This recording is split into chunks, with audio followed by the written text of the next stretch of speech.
From athletes and actresses to icons and trailblazers, I've had a chance to speak with some incredible individuals with truly inspiring stories. I'm Wisdom Martin, and I'm bringing you candid conversations with some of the most influential figures out there.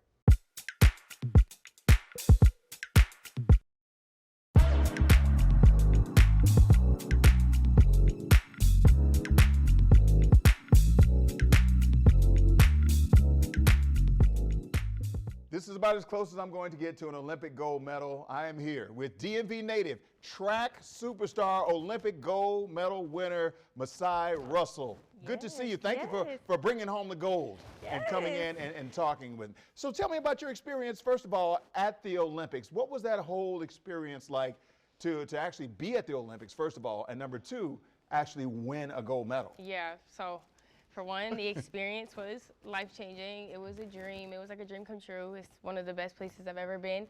And I want to say, it's my favorite place now to be because I literally won. So It was great. It was amazing. The food was great. The people were great. The Olympics, it was just amazing. Like, just it being in Paris was awesome. Mm-hmm. Like, it was like no other. But winning was just, a whole nother story, a whole nother thing to talk about, and it just was a dream come true. Right. And I can't even speak to how amazing that experience was. Like, when I watch myself on the podium, it still doesn't even feel real. It's just like, dang, that's really you. And when you see it, you're like, wow. Yes. Wow. Yes. Okay. Especially when I see the race, it's just like, when I compete, I just get into a different mode and I'm a different person. So when I'm watching that, I'm like, dang, girl, you really did your thing. So, it was so cool. It was very magical. And it was the 100-meter hurdles? Yes, 100-meter hurdles. That's where you got the gold medal? Yes.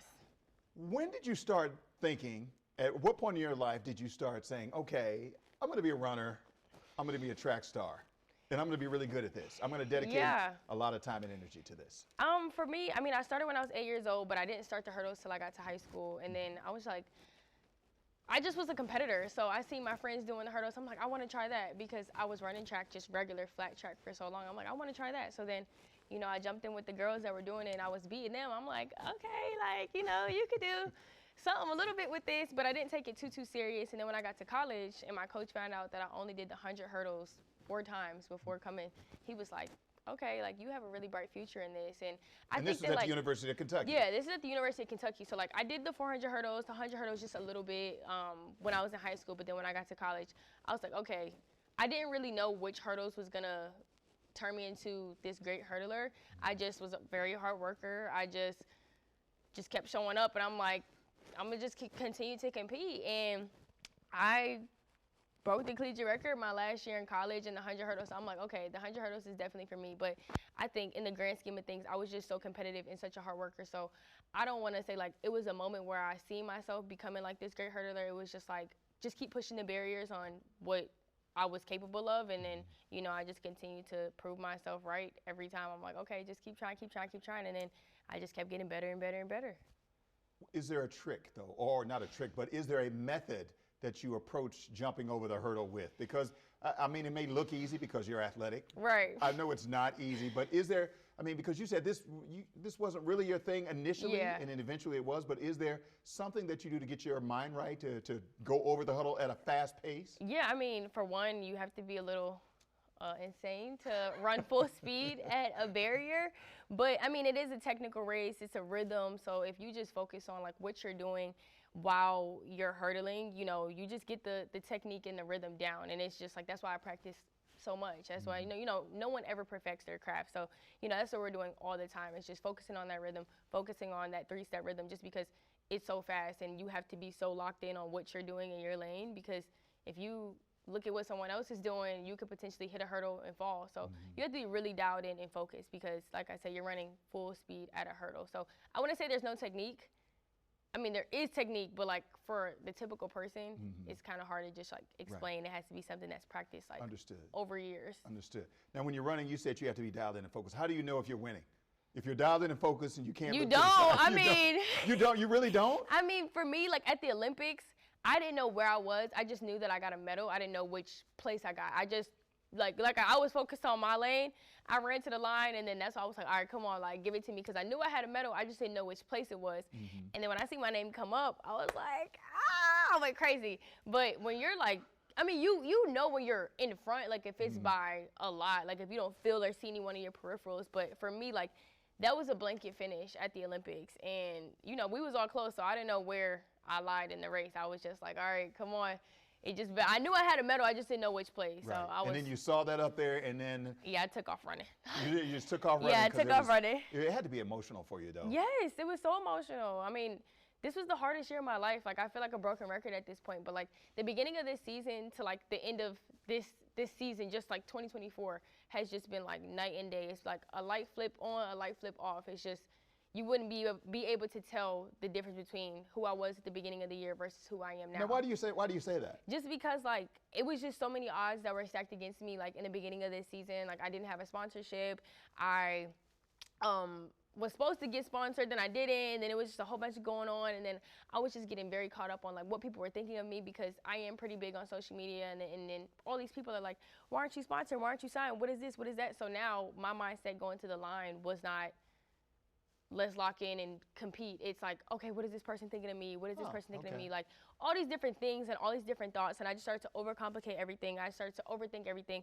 So I got to a point where like I forgot how to hurdle. Like I forgot I was overcomplicating everything. It was just madness. Like my mind was just going insane. How'd you get back on track? I just had faith, really. Like I mean, I think for me, you know, a lot of people preach about having faith or being strong or working hard, like preaching these things. And I was always one of those people who always preach these positive things. And I'm like, okay, now I'm faced with this adversity. I'm the one that's like got to be the bigger person out on the outside of this test.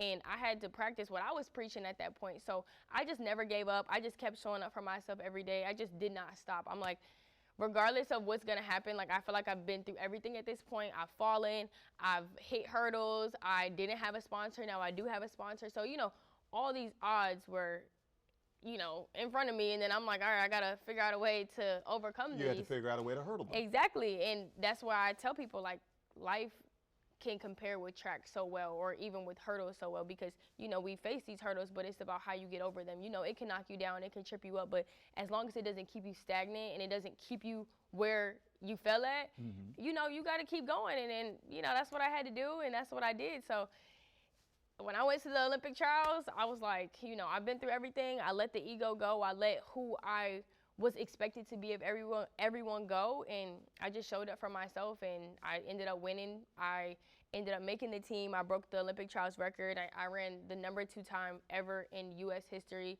and it just was a testament of how much I went through, and then I felt like I just took my power back. So it was just literally a life-changing moment. Do you regret that social media aspect of it, that the fact that people were on social media kind of, I want to say, in your business and then distracting you? Do you think that social media played you know, obviously it did, because you said it had an impact on you. You know, you have to go through these tests to you know, so that when you're faced with it again, you know how to respond from it. So for me, it's just like, you know, I had to go through it. I felt it. I experienced it. I seen what people were saying, but, you know, it was for something greater. And I think that everything that I seen, everything that people were saying about me, I was able to like subconsciously internalize it and just turn it into fuel to become better on the track. And I mean, I'm thankful for it now. Like I said, I proved myself right, and I proved everybody else wrong. Right. What's next for you? So for me, the World Championships not this year, 2025 in September, and you know I'm looking to go win that, do my thing there, and just continue to you know, just show up at these meets. You know, the Olympics is the big one for us, but we do have smaller meets that aren't, of course, on the same level, but like just a tier below. And I'm just competing like normal throughout the year until LA 2028, and hopefully I could bring back another GOAT for the DMV. Right. That's some beautiful words of wisdom to end on. Yes. So we'll end right there, and I'm going to tell my kids just what you said about writing it down, because I say that all the time. Yes. Thank you very much for coming in. I want to see the medal again. Hold the medal up one more time. All right, I want to hold it, because I'm never. Yeah, no, look. I'm never going to hold a gold medal. No, you should. It's pretty heavy. Yeah, this is heavy. This is real. Okay. All right. Yes. Yes. All right, I'm done, for real. I'm done. Thank you. Coming up, actress Holly Robinson Peete. These episodes and these symptoms were so chronic and just really getting in the way of my really active lifestyle. And later, no matter what topic I take on, I want it to be funny first. comedian Kathy Griffin when a moment of wisdom returns.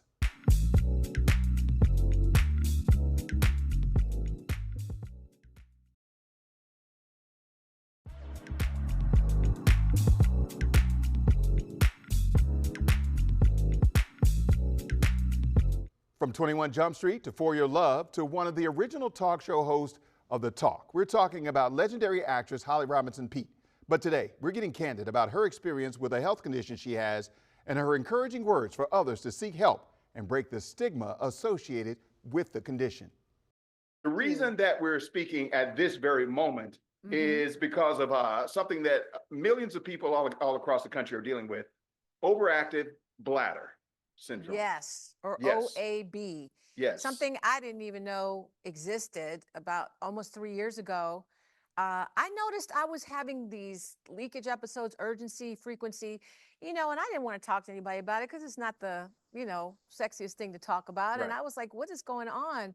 I just thought, I'm just getting to be a certain age and this is what happens when you get older. But these episodes and these symptoms were so chronic and just really getting in the way of my really active lifestyle. Talking to some girlfriends about it, and one of them said she got diagnosed with OAB. I was like, what is that? And she encouraged me to go talk to my doctor. And that's how I found out that I had OAB. And talking to other women, other girlfriends, was really the best thing that could have happened to me, because otherwise I'd be running around doing all the things that I was doing before to just avoid these situations. At some point, you decided to go to the doctor. Why is that so important when you're dealing with these little issues? Because you just want to get ahead of it. I mean, you just want to get in front of something. And sometimes something you think is just, oh, well, that's just life, can actually be controlled, can actually be helped, can actually, you can actually get some help with it. And I just didn't even know, again, that there was any such thing as OAB. And once I discovered that, it just gave me the puzzle pieces to fit my life back together again. I was really struggling. I was doing things like not going to concerts, not traveling. Wow. I was bathroom mapping everywhere I go. Like, okay, I'm here. Where's the bath? That's how chronic it was for me. And I just thought, okay, this is really odd. It was getting in the way of so many things. Even when I was on sets, the ADs used to make fun of me and call me 10-1, which is like, that's what you say when your actor is in the bathroom. Wow. And it was, yeah, and I would hear it on the, walkie-talkie, oh, she's 10-1 again. I was like, dang, they just clowning me. So I just realized that this was something that was a little bit more chronic than just some random situation. So Right. Once I got that information, I talked to my doctor. He recommended I try Gemteza, which is a treatment for it. And I have noticed a really great improvement. I have noticed an improvement in my OAB symptoms. Coming up, more of my conversation with Holly Robinson Peete on balancing a family, a career, and her foundation that supports families living with autism and Parkinson's disease.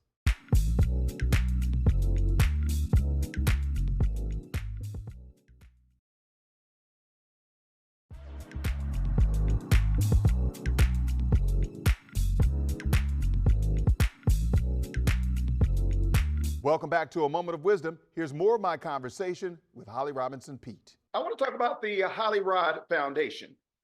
Oh, thank you. You work with your husband, another legend, legendary USC quarterback Rodney Peete, who also used to play here in Washington for the football team here in Washington. Tell me a little bit about your foundation and why you've decided, you're very successful, he's very successful, why you decided to get so heavily involved with your foundation and charity work. Well, it started with my father, who was diagnosed with Parkinson's disease in the 80s. And when Rodney and I got married, he was like, you're a football player and a TV actress. We have this blessed jobs to be able to help your dad. But what about the families who don't have this? And Parkinson's can be very expensive. And there was nothing known about it back in the 80s. There was no Muhammad Ali, no Michael J. Fox. We just were kind of lost. And so we supported other families impacted by Parkinson's. And then when our RJ was born and then diagnosed in 2000 with autism, we realized we wanted to expand our mission to advocate for those families as well. So it's been a real blessing having Holly Rod Foundation. We've been around for a quarter of a century. Helping advocate for these families has been a real godsend, just to give back and do that for them, because we didn't see a lot of that type of philanthropy going on for autism or Parkinson's when we first started these journeys. Right. What's been the response from people I mean, you've been doing this work for a long time. What have people been saying to you about the work that you're doing? We don't do it so that people tell us, thank you so much. But I have to say, it feels so good when you're just, I'm in an airport somewhere and somebody says, like, our journey with autism was easier because we had you all to look up to. We saw what RJ was doing. It gave us hope. We saw the work you were doing with your dad. And now my brother also has Parkinson's. So we're still dealing with that in our family. It just feels good when people say, we felt seen because you talked about something that we were dealing with. Right. And we don't take that for granted. You are so busy between work, between being a spokesperson, between your foundation, and you still got your family. How on earth does Holly Robinson Peete do all these things? How does anybody do anything? We are all juggling so many different things. And now we're supposed to be empty nesters, although are we ever really empty nesters? That's They always come back, question. don't they? They just be flying back into the nest just without even asking questions. So Rodney and I have been trying to do these empty nestery kind of things, but it's just like it's still birds in there. So but it's, listen, we all have so much on our plates. Life has so many different distractions, and you just have to narrow down what's really important and try to stay focused and try to stay organized. Is it true that your son was on the World Series team? Is that true for the Dodgers? Oh my gosh, are you kidding? So this is the boy with autism who was told he would never have meaningful employment when he was 3 years old. Cut to 2024, he's about to get his second World Series ring. It's just a blessing. The Dodgers are an amazing organization for a lot of reasons, but the fact that they hired our son and they hired inclusively and they gave him the support he needed, not only to have the job, but to keep the job.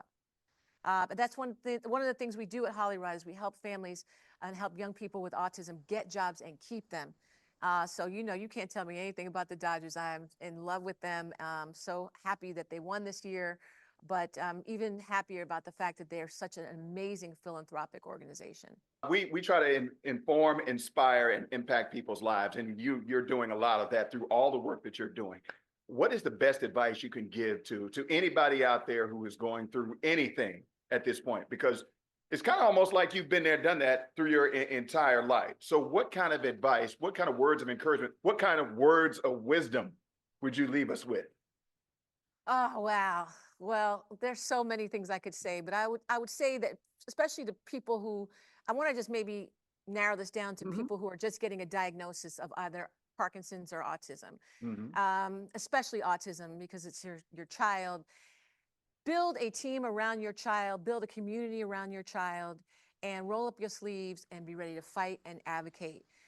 Pray, of course, but be proactive and get out there. And, I always say I wouldn't change RJ for the world, but I would try to change the world for RJ. So get out there and do your part in changing the world for the person you love. Comedian Kathy Griffin, when a moment of wisdom returns.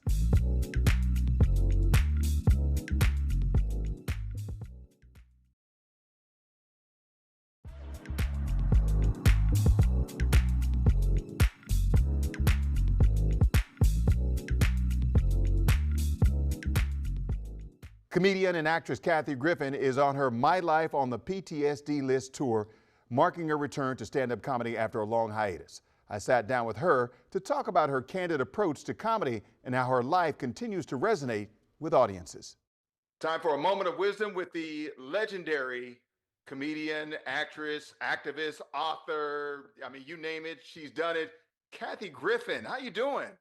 I am so excited to be back in DC. I can't even tell you. In my beloved Warner Theater. Is DC ready for me?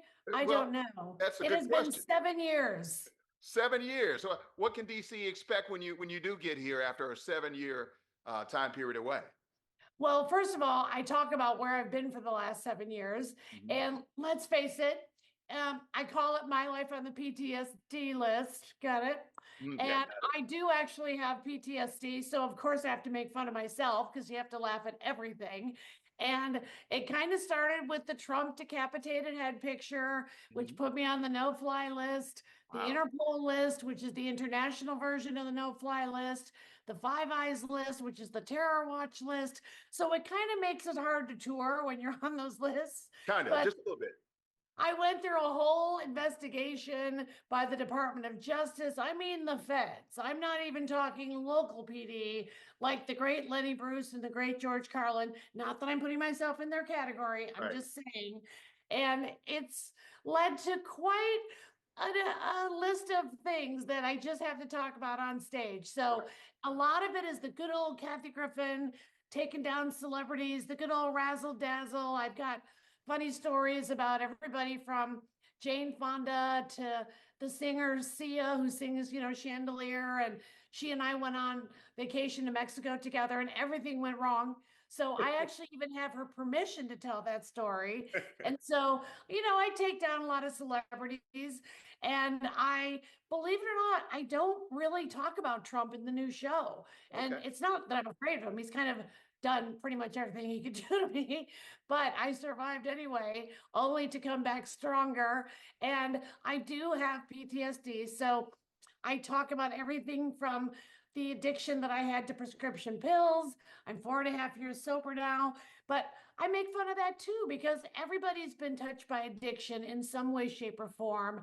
I talk about cancer. I had lung cancer, even though I never smoked. Leave it up to me to get lung cancer, never smoked. And they took out half my left lung. So I do not appreciate you, Wisdom, and how you're flaunting your 2 lungs in my face right now. Okay, I get it. You're so much better than me with your 2 full lungs. There's room for everyone in this world, darn it. There is. We're not judging. We don't judge. We don't judge. That's right. Yes. But you know what? I even make fun of that because when I'm in the oncologist's office and the secretary, oh, that's a bad word, the assistant is like, Miss Gifford, Miss Kathy Lee Gifford, you're next. And I'm just laughing, going, here I am, Kathy Lee Gifford, whatever. And so I can just go with it. So it's a combination of some stuff that gets real, but it always is funny first. No matter what topic I take on, I want it to be funny first. You have been through a lot. You just went through a whole list of things that you've been through, and yet and a divorce. So I'd like to propose to you right now. Would you like to marry me tomorrow? Well, that would be illegal because I'm already married. But what's legal these days and illegal is very blurry, very blurry. So I'm going to take that as a yes. Okay, all right. But so you have been through a lot, though. You just mentioned the divorce as well, in addition to everything else you've been through. And yet you're still here, you're still going, and you're still funny. How on earth? I mean, like you said, you have to laugh at it. But you have to. If you're not laughing, you're crying. Going? No, because one of the things that I love to tell the audience is that I have been down there. I mean, I have been down in the mud. I have been in real trouble with the government. I am going through a real live heartbreak, which also is something everybody can relate to in some way. And so I just want to kind of show the audience that even at those moments, if you can just take 1 second and think, okay, maybe I don't see the humor in cancer or divorce at this very second, but someday I just might. And that's what happened for me. So I process everything through a comedy prism anyway. And that's what I love to do, is take the stuff, see what the audience is laughing at. And let me tell you, I change up the show. If they're not laughing, I take it out. If they are laughing, I go longer. And so it's a relationship. It's a ride that we all take together. And that's what I love about it. All right. So in addition to your successful career on the stage, you're also an author, speaker, and advocate. Speak to a little bit about why you decided to go in that direction as well. And you're telling your story. Well, I think, for example, my advocacy for the LGBT community was just organic. I mean, I was just that kid in first grade that found the gay kid, and he and I became friends, and he didn't say he was gay, and I didn't know the word gay maybe, but I just knew. And then of course in high school, I'm a longtime hag. I'm a bona fide hag, proudly so. Thank you very much. I've got all the gay lifetime achievement awards. I'm very, very proud. And I think we're in a very important and interesting place in history right now, and interesting is putting it lightly. And I think we're going to see what we're made of. I can just go all over the country. And I mean, I go to the real America. It's not all DC and LA and New York, people. There's a whole other country out there, and it's the real America. And that's where I go, just trying to make people laugh, because I really do believe it's therapeutic. In addition to all of the things that you are doing, you have been very successful in front of the big screen and the little screen. I'm just looking at some of the things you've done, because you've done Suddenly Susan, Curb Your Enthusiasm, Shrek Forever, Simpsons. So all of those shows that you've done, any of them, stand out in your mind about this show is so special because? Or is it Well, just? it was interesting. I got to do 2 episodes of Seinfeld, and the second episode that I did was the week that Jerry announced he was quitting, and he was on the cover of Time magazine, and it was a big deal. So it was really fascinating to be in that environment with those 4 actors that have been together, and a show that's beloved around the world. And I got to be on that show ER and work with George Clooney, who I tell people fell so in love with me that he had to carry on the charade of dating other women and then marrying one, just to still be playing hard to get with me. Yeah, I'm with So you. it's what I live with. I can't even help it. Yeah, right. It's what I do. It's the gift and the curse. It's a double-edged sword. And when I say sword, I don't mean any trouble. I'm just kidding. I just accidentally said the word sword. I don't have any in my house. So once again, you got to laugh at everything. And the live shows, though, are probably my favorite, if I'm going to be honest. I mean, I'm thrilled that I have 2 Emmys for Kathy Griffin, My Life on the D List on Bravo, and a Grammy for Best Comedy Album. Okay, bravo to you. One of only 4 women to win the Grammy for Best Comedy Album in the history of the Grammys. So I'm always trying to prove that I do believe when you're a chick like me, you got to work harder and jump higher. But that's okay. It's what I do, and I love doing it. I write all my own material. I don't have an opener. Be on time. I'll be there for you. And I'm going to get all the laughs out of you I possibly can. You have been through it. You have been through it. And you're still going through it. You're still going through it, and you're still going strong. You're still making people laugh. So give us some words of encouragement to inspire and inform and impact somebody who might see this and say, okay, I might be all right. If Kathy's all right, I'm all right. Okay, this is my area of expertise. Honestly, it's as simple as keep going, you can do it. I mean, remember, when I was on the freaking no-fly list, my own industry completely turned on me. I mean, none of the power players wanted anything to do with me, really till this day. The only reason I'm even working is the good people of DC bought tickets to the Warner, and they're going to come see me. And so money talks and BS walks in this business. So just keep going. Don't lose focus. As a comic, I just do the stuff I think is funny. I don't care about what the trends are in comedy or what this other comic is doing. And so stay true to yourself. But like I said, if you can find the humor in anything, I think you'll find it can be really, really helpful. And it's important that we laugh at ourselves as well, because we can get down and, we're always stuck in our phones.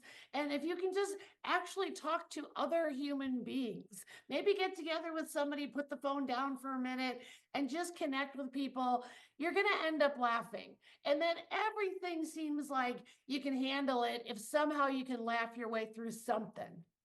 That's amazing, and great way to end with some words of wisdom from Kathy Griffin.